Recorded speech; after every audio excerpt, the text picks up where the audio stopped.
Bom dia, meninos, tudo bem?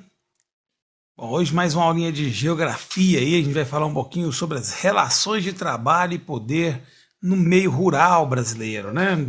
A gente viu um pouquinho aí sobre como é que era a divisão rural, né? O meio, o campo brasileiro aí, e agora a gente vai ver um pouquinho da relação de trabalho nesse campo aí. Importante a gente entender que esse modelo atual de desenvolvimento no meio rural brasileiro, ele é calçado aí no agronegócio, né? O agronegócio é a grande vertente desse meio rural brasileiro hoje aí, e a gente vai ver muitas formas arcaicas de emprego no espaço rural cada vez mais moderno. A gente vai ter um meio rural muito moderno, mas com essas formas de trabalho aí muito antigas, né? Ainda muito arcaicas.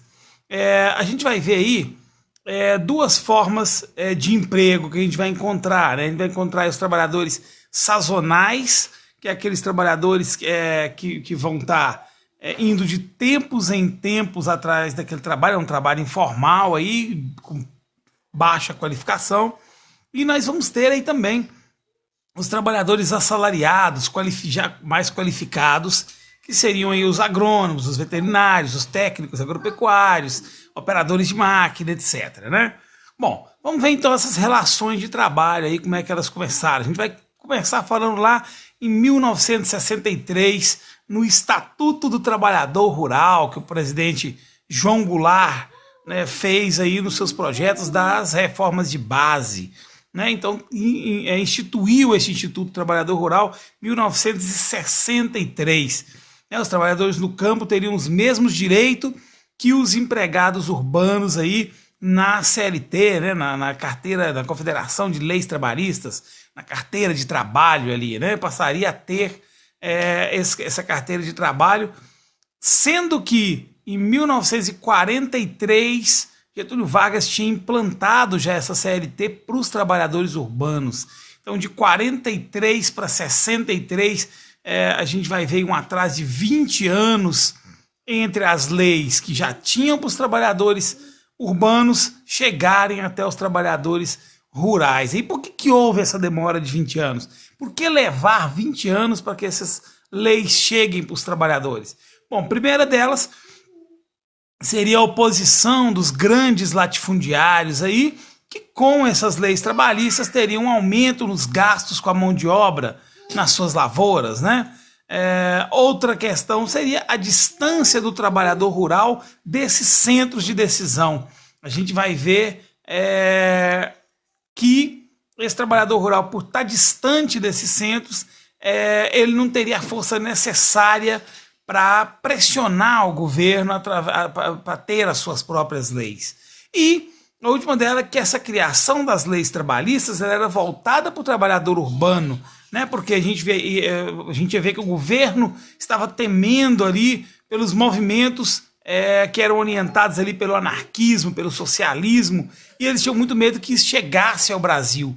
Então, trabalhou-se as leis trabalhistas para que elas fossem como um atenuante, um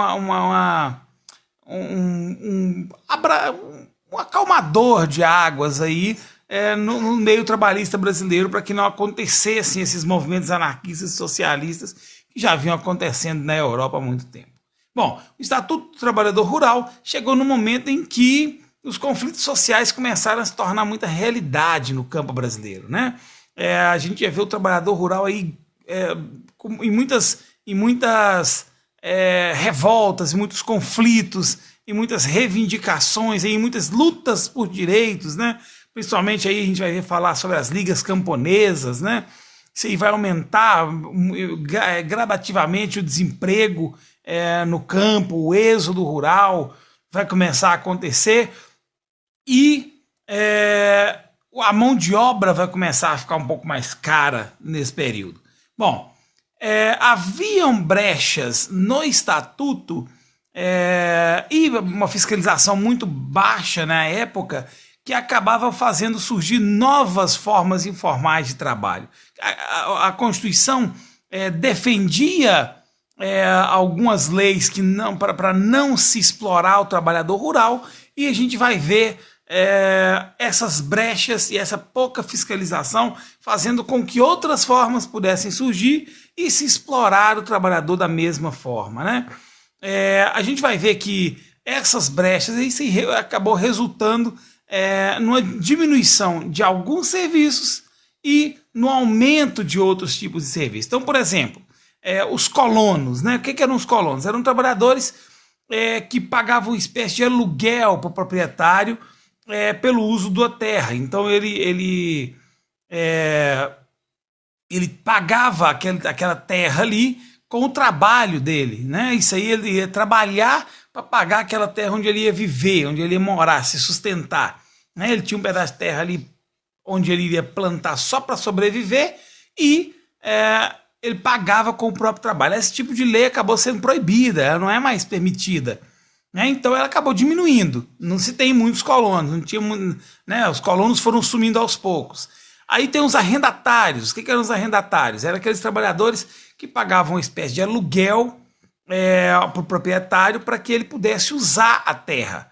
Ele arcava, obviamente, com todas as despesas da produção e, caso desse algum prejuízo, era por responsabilidade dele também. O que acontecia com isso aí?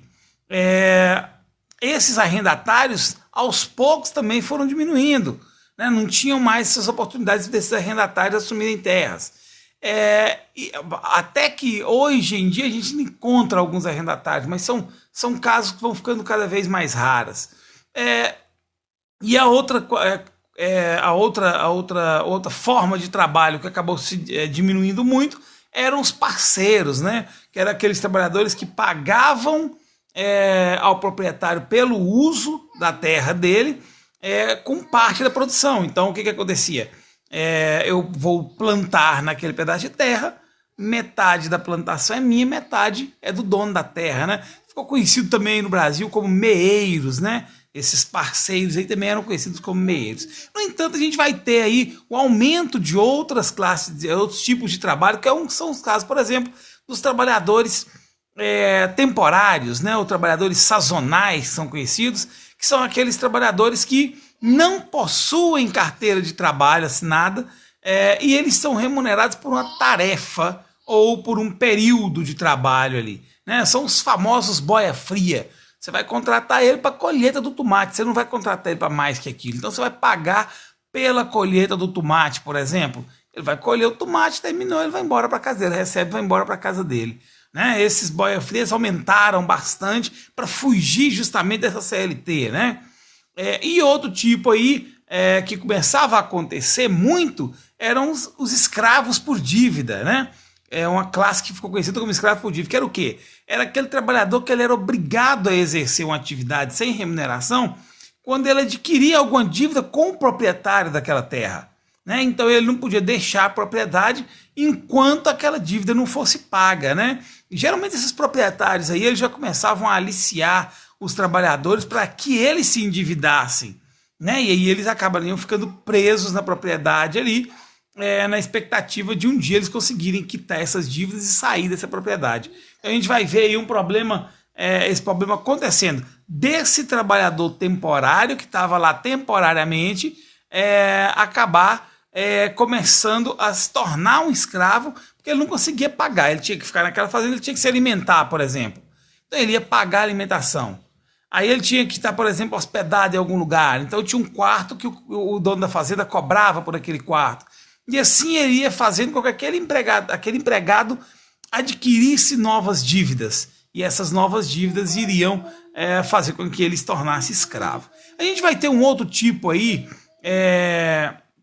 de vínculo com a terra, mas esse aí já seria um caso, vamos colocar assim, de legalidade, né? Que seria o posseiro, que é aquele cara que se apossa de uma terra sem possuir o título de propriedade daquela terra. Ele invade aquilo ali e fala que aquilo é dele, né? Ele não tem permissão para estar naquela terra ali.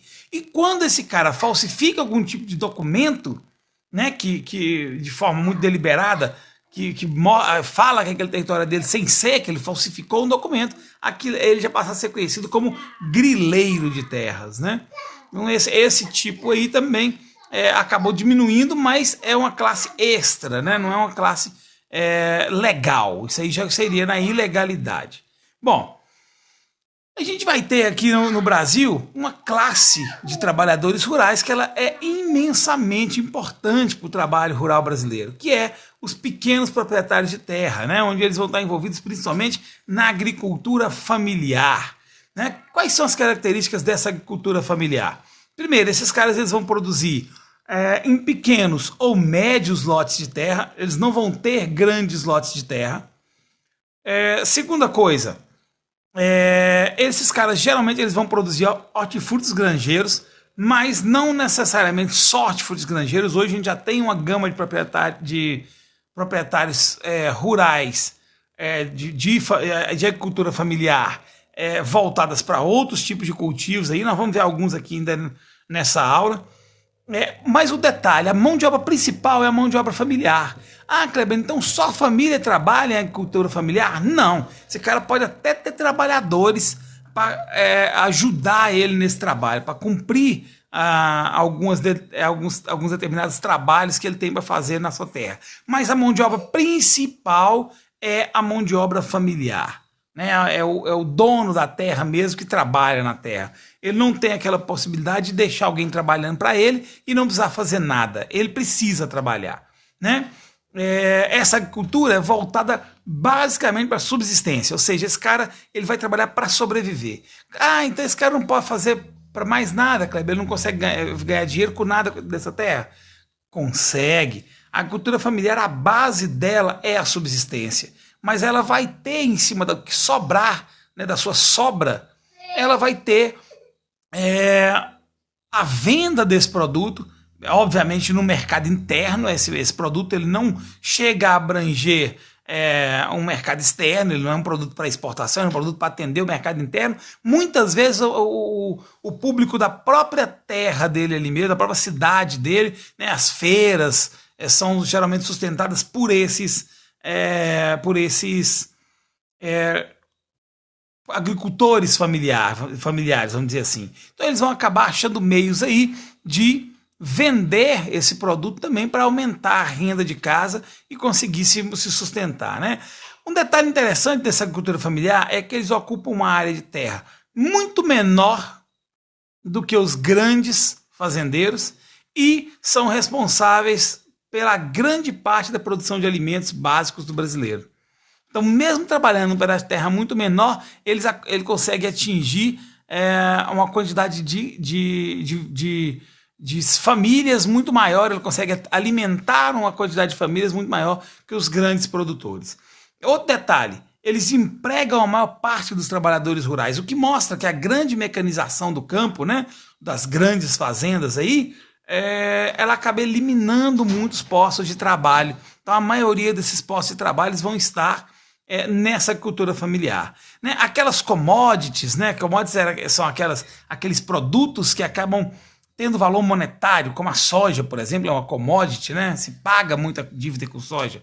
Essas commodities importantes aí, elas são minoria na propriedade familiar, né? A maioria dela requer grandes investimentos, grandes créditos, que aquele produtor rural de agricultura familiar não consegue atingir, né? Apesar disso, apesar de ter um pedaço de terra muito menor, uma renda muito menor, esse trabalhador rural, a renda obtida pelo trabalho familiar, ela é muito menor do que a que é obtida pela grande propriedade, né? Isso mostra a grande desigualdade que há no campo brasileiro aí. Bom, outra questão que a gente vai ver muito dessa cultura familiar é a pluriatividade. O que é pluriatividade? O nome diz, né? Pluriatividade, ou seja, várias atividades. Essa pluriatividade no campo são alternativas para esse cara garantir a fonte de renda dele, para ele sair daquilo que ele produz e começar a produzir outros itens com finalidade de sobreviver, de conseguir uma melhor condição. Geralmente, essa pluriatividade, essas atividades novas, elas são atividades rurais que não são agrícolas propriamente dita, né? Então, por exemplo, ele trabalha com hotel fazenda, ele trabalha com pesca e pague, turismo ecológico, pequenos comércios, né, dentro da sua fazenda. Então isso aí faz com que ele consiga contribuir para uma geração de renda complementar da fazenda dele ali, o que vai ser algo interessante. Vamos ver um videozinho que fala sobre essa agricultura familiar para ilustrar um pouco mais para a gente como é que funciona essa agricultura familiar aí. Vamos ver. É pela rodovia 429, que liga o município de Presidente Médici a Alvorada do Oeste, a quase 400 quilômetros da capital do estado Porto Velho, que a nossa viagem teve início. Vamos para uma região onde a agricultura familiar tem sido a grande e, em alguns casos, única fonte de renda de muitas famílias. Nosso destino, uma propriedade rural considerada modelo pelos técnicos da Emater da região. Já quase no fim da manhã, chegamos ao nosso destino. Estamos na propriedade do Gordo. E convenhamos, de gordo não tem nada. É um desses apelidos que não sabemos de onde, nem o porquê, mas que pega e fica para toda a vida. Assim, encontramos o seu Antônio Bezerra, o Gordo, já na lida, no meio da plantação de café clonal. São 9.000 pés plantados. Hoje, uma conquista que ele celebra com orgulho. A propriedade dele, com cerca de 12 alqueires, hoje tem sido referência na agricultura familiar. E nós vamos te explicar o porquê já já. Mas antes, é preciso entender como esse mato-grossense veio parar em Rondônia. Uma história que ele faz questão de contar detalhe a detalhe. Eu vim de Mato Grosso do Sul, né, para Tranquedópolis, que eu vim atrás de ver se conseguia alguma terra, porque trabalhei toda a minha vida e nunca tive terra. E meu irmão tinha me dado 5 alqueires de terra para mim vir cuidar da terra. Aí eu vim cuidar da terra e fiquei 4 anos em Tranquedópolis. Aí de Tranquedópolis eu vim aqui onde você está aqui hoje. Eu vim em 90 para cá. Aí eu vim de lá e vim para cá para me mexer assim com diversificar, né, uma horta, alguma coisa, porque na roça era mais difícil. Bom, e a partir daí ele encarou os desafios e decidiu fazer tudo o que fosse possível para viver do campo. Começou criando porcos, atividade que desenvolve ainda hoje. Mas ano a ano sempre procurava inovar. E foi aí que buscou ajuda técnica e tomou uma decisão que hoje considera como uma escolha acertada para o uso da propriedade. Investiu na plantação de café, mas sempre associado com outras culturas, como a melancia e o inhame, que lhe rendeu bons frutos financeiros. Com a produção do inhame, ele conseguiu comprar algumas chácaras e aumentou a área de produção. Só no ano passado teve uma renda de mais de R$140 mil com a venda do inhame. Por isso, para ele, a vida no campo, que não é fácil, pode sim ser lucrativa, desde que haja empenho e muita dedicação. E esse dia eu comecei também a investir numa melancia aqui. As coisas vai apertando, né? Você gasta daqui, gasta ali, aí a situação vai apertando. Aí comecei a plantar uma melancia também para a gente diversificar. Que é eu mexo aqui, eu mexo com suíno, gado de corte, o café, inhame e a melancia. Então, quando uma coisa falta, do outro lado ajuda, né? Talvez não é todo ano que é uma coisa que lhe ajuda, né? A melancia pode dar um problema, o café pode dar um problema, mas tem outra coisa que sustenta. Por isso, a propriedade dele se tornou referência na região de Alvorada do Oeste. Quem nos afirma isso são os técnicos da Emater, que o acompanham há anos. Essa propriedade aqui, ela é bem diferenciada, né? Pelo trabalho que vem sendo desenvolvido, né? Pelo tamanho que ela começou, né? Começou com 3 alqueires, como o proprietário explicou. Então ela vem crescendo, né? Com a diversificação. Se a gente tem poucas culturas, quando chega em tempos de adversidade, ela tem crise, né? Então se você tem várias culturas, pode vir, por exemplo, uma queda no leite, uma queda no café, mas ela tem outra cultura para poder sobressair. A ideia aqui é aproveitar o máximo da área de plantio para diversificar as culturas. E deu tão certo que ele sempre recebe visitantes da região e alunos de escolas agrícolas em busca de informações e de aprender com ele o que foi feito por aqui. E isso tem contribuído muito para a propriedade dele, que como ele tem uma diversificação, quando uma cultura está em má fase de venda, vamos dizer assim, de remuneração, a outra está em alta. Então ele consegue manter a propriedade, porque é uma propriedade diversificada e que segue as orientações da Emater. Todo esse resultado positivo não veio por acaso. Os cuidados que ele tem e o amor pela agricultura se vê a olho nu. Está sempre preocupado com pequenos detalhes que podem fazer a diferença na hora da colheita. É o que vimos quando nos mostrou o plantio da melancia. colhida aqui e vendida no comércio local. E o senhor espera colher quanto aqui de melancia? Aqui eu trabalhei para mim ver se eu colher ao menos 2.000 melancia, mas se eu colher 1.000 melancia já tá bom demais. Tá bom. Está dentro do previsto. Previsto, é. Pai de 5 filhos, 4 meninas e um menino, ele sente a falta dos herdeiros em casa. Mas sabia que o momento de cada um viver a sua vida chegaria. Então hoje divide as atividades da roça com a mulher. Os dois vivem nessa propriedade há mais de 20 anos. Ela, sempre sorridente, não fica atrás. E sozinha fez o que muitas mulheres gostariam: uma hortinha no fundo do quintal. A senhora trocaria hoje o campo pela cidade? Nunca foi minha intenção. E se eu sair dos campos para morar na cidade, eu acho que minha cabeça não funciona legal, não. O negócio é ficar aqui, né? É aqui mesmo. É joia. É aqui. Graças a Deus a cidade para mim é muito tribulada, não é que nem aqui não. Aqui você tá mexendo no canto, você arranca um matinho, você pega uma planta, põe no outro cantinho, né? E você quer fazer uma coisa diferente, você sabe na onde tem, você já corre lá, pega vivo ali, né? Natural mesmo, você pega ali, já faz e... É outra vida, né? É outra vida, né? Bom, a gente vai ver aí muito também, pessoal, os movimentos sociais no campo, né? Essa agricultura familiar aí, ela não atinge todos os brasileiros, então vão começar a surgir muitos movimentos sociais no campo, buscando aí uma agenda comum, né? Que é a reforma agrária, que é o quê? É tentar o direito à terra, né? Reclamar o direito à cidadania e ao fim dessa exclusão social da terra, do meio rural brasileiro, do campo brasileiro, né? Nós vamos ver algumas delas, algumas reivindicações, alguns movimentos aí que aconteceram. Vamos falar sobre algumas delas rapidamente aí. A primeira delas que a gente vai falar é sobre as ligas camponesas, que a gente comentou lá no começo do texto. Elas surgiram aí em 1945 e nasceram aí com o nome de Sociedade Agrícola dos Plantadores e Pecuaristas de Pernambuco, né? Então elas acabaram sendo inspiradas aí na Revolução Cubana e começou a vir para o Brasil essas ligas camponesas. Anos depois, 1964, pouco antes ali do regime militar ali, surgiu a CONTAG, né, que é a Confederação Nacional dos Trabalhadores na Agricultura, e muitos desses membros aí desse CONTAG acabou sendo preso, exilado durante o regime militar aí, mas ela ainda era ativa, né? Ela ainda continuou ativa durante algum tempo, essa CONTAG, que era quem representava esses trabalhadores rurais junto aos estados e municípios, onde eles tinham uma parceria aí com os sindicatos do campo, né? Os sindicatos dos trabalhadores rurais aí. Então, em parceria, eles conseguiam representar esses trabalhadores junto aos estados e municípios.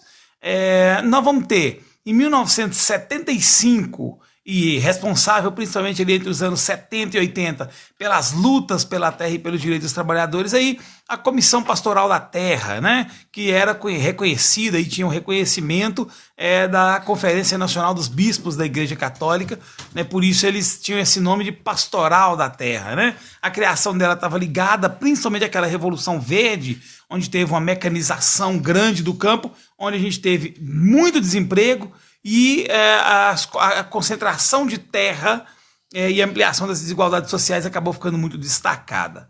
Dessa Comissão da Pastoral das Terras aí veio o movimento MST, né, o Movimento dos Trabalhadores Rurais Sem Terra. Isso aí aconteceu em 1984 já, surgiu no sul do Brasil, mais especificamente na cidade de Cascavel, no estado do Paraná, e atualmente é o principal movimento de luta pela terra no Brasil, né? A gente vai ver aí que ela se destacou muito no Brasil pela conquista de terras aí, de grandes latifúndios que eram improdutivos, acabaram sendo transformados em assentamentos, né? A gente vai ver que também vão estar envolvidos aí em muitas polêmicas também, porque são alvos aí de críticas demais, porque são acusados de ocupar terras que são produtivas, que são regulares e destruir plantações aí para dizer que essas terras são improdutivas, né? E nessas situações acaba sendo muito questionado por boa parte da população também. Esses caras aí, do MST, eles promovem a luta pela terra das seguintes maneiras. São 4 tipos de movimentos que o MST luta. Primeiro deles são os acampamentos, que são aquelas ocupações daqueles barracos de lona preta, que geralmente, né, são vistos aí próximos a áreas improdutivas, né? Já fazem esses acampamentos para ficar próximo a essas áreas, para que haja futuramente invasões. Outra situação são as marchas, né, que são movimentos de deslocamentos que muitas vezes aí atravessam de uma cidade para outra. Nós vamos ter também grandes manifestações e passeatas nas grandes cidades brasileiras aí, né, que são formas principalmente de chamar a atenção do setor público, né? Inclusive teve marchas aí que passaram aqui por Cristalina, marchas do MST que passaram aqui em Cristalina indo para Brasília. Já aconteceu de aparecer. Não sei se na época de vocês aí vocês vão lembrar disso, mas eu me lembro muito bem dessas marchas acontecendo. E a última das formas de reivindicações que eles têm aí são as greves de fome e os jejuns, que geralmente centenas de pessoas ficam sem se alimentar aí, próximo a algum local público, geralmente, esperando que alguma reivindicação deles seja atendida. Bom, mas se a gente tem quem lute pela terra, por que não acontece então essa reforma agrária? Por que não acontece essa divisão de terra mais social no Brasil?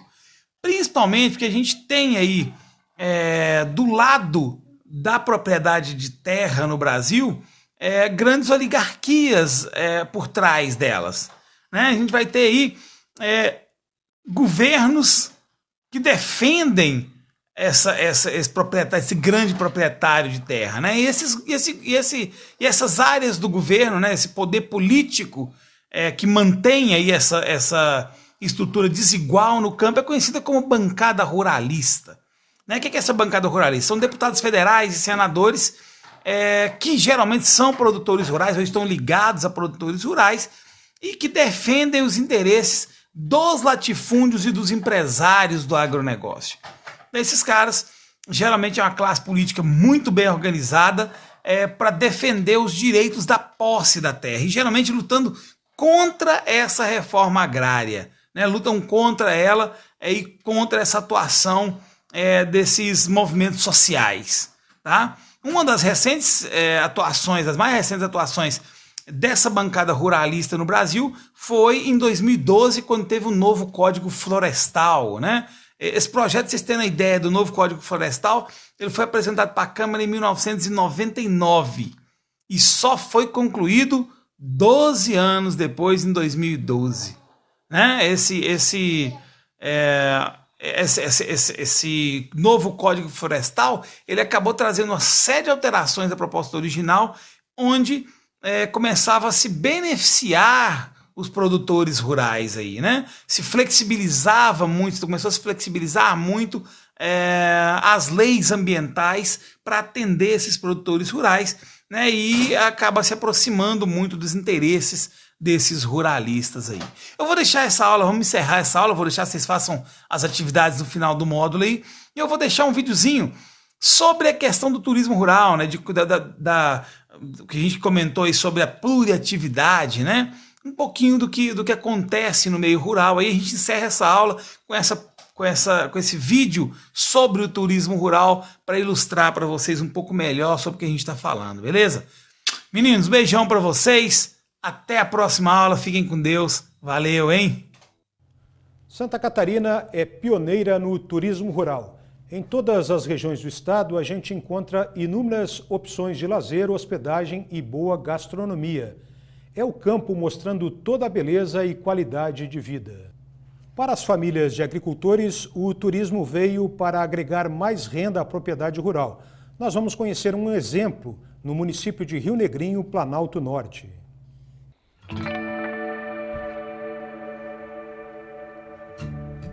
As flores estão em toda parte, dão um colorido especial, perfumam e embelezam ainda mais a pequena propriedade rural. O lugar é um convite para quem busca a tranquilidade do campo, o contato com a natureza e o sabor da comida caseira. Todos esses atrativos fizeram com que esta família, do interior do município de Rio Negrinho, descobrisse que tinha em mãos um tesouro para ser explorado. Foi assim que, em 2008, eles deram os primeiros passos num segmento totalmente novo, mas em pouco tempo se tornou um dos destinos de turismo rural de Santa Catarina. Uma propriedade típica da agricultura familiar para um importante empreendimento de turismo rural. No município de Rio Negrinho, a Jugendhaus, que significa Casa Jovem, é um exemplo de que, com organização e união da família, os sonhos tornam-se realidade. 2 anos depois, agora não preciso mais esperar por isso, que eu tenho locado, realizou-se o nosso sonho. Claro, com muito trabalho, né? Às vezes eu sento com a minha filha e digo: filha, nós que brincamos de fazer comidinha, você viu no que deu? E hoje estamos aqui. A história de Dona Ivone é escrita por muitos desafios. Depois de morar na cidade, ela retornou ao campo e passou a viver na localidade Rio Casa de Pedra. O talento pela cozinha foi o ponto de partida para que ela, o marido, a filha e o genro abrissem um negócio focado em gastronomia. Começo difícil, mas vencido com muito trabalho. Eu faço o assado de porco no forno a lenha, a galinha recheada, pratos antigos, o macarrão caseiro, o sauerkraut, que é o chucrute, né, que a gente mesmo faz aqui. Com uma estrutura de mais de 400 metros quadrados, junto a um açude de peixes, a família recebe os visitantes. O local é palco para casamentos, aniversários, festas, reuniões e encontros. Hoje o nosso foco principal é a alimentação. Então a gente atende grupos fechados, pré-agendado, que se destinam a Rio Negrinho e vêm conhecer o nosso espaço. Mas todo o serviço já é combinado com antecedência. E como é que vocês fazem para dar conta de atendimento a essas pessoas? Aí é questão da organização mesmo da família, auxílio de alguns vizinhos aqui que nos ajudam com seus produtos, com sua mão de obra. Envolve uma cadeia produtiva assim, bem satisfatória aqui na localidade. E o visitante costuma subir esse morrinho aqui e ficar contemplando essa bela natureza? Costuma, com certeza. Alguns sobem, acham uma sombra, ficam horas sentado, olhando para baixo aqui, olhando a paisagem, descansando, curtindo o horário depois do almoço. É bem legal. Beleza não falta, né? Não falta. A gente sempre procura incrementar um pouco mais esse visual, porque é a nossa propaganda. O pessoal tem outro sentido vir para o interior numa situação dessa. O turismo rural é uma das linhas de trabalho da EPAGRE e busca exatamente trazer mais oportunidades de trabalho e renda no campo. Com qualificação profissional, os empreendedores conquistam clientes exigentes e se fortalecem num segmento de negócio que não para de crescer em Santa Catarina. E ao que se deve esse crescimento? Que aos poucos as propriedades rurais têm visto que o turismo pode ser algo que vem para agregar valor na propriedade, né? Vem trazer, além de mais dinheiro, vem trazer também o aumento da autoestima das pessoas que trabalham e do local, né? E o empreendedor está se profissionalizando? Está sim, inclusive na EPAGRE a gente tem o curso de jovens empreendedores e a Ana Paula, né, que é a filha da Dona Ivone, ela está fazendo esse ano também, então tem trazido bastante novidades aqui para a propriedade, que vem para ajudar também no turismo, né, reforça um pouco do que eles já têm, mas traz outras opções para a propriedade, como uma propriedade pequena da agricultura familiar, ela consegue diversificar ainda mais a propriedade. Então nós temos um trabalho muito interessante nos 3 municípios aqui da região, Campo Alegre, São Bento e Rio Negrinho, que compõem um pouco essa que é a parte da região, comprou um grande grupo onde cada município tem o seu grupo individual de trabalho, né? E dentro desse grupo, que se iniciou em 2015, né, com os trabalhos de organização da EPAGRE, para levar o pessoal para conhecer novos empreendimentos, foi apresentado a proposta do projeto da acolhida da colônia, que vai ser implementado, está em fase de implementação aqui na região, né?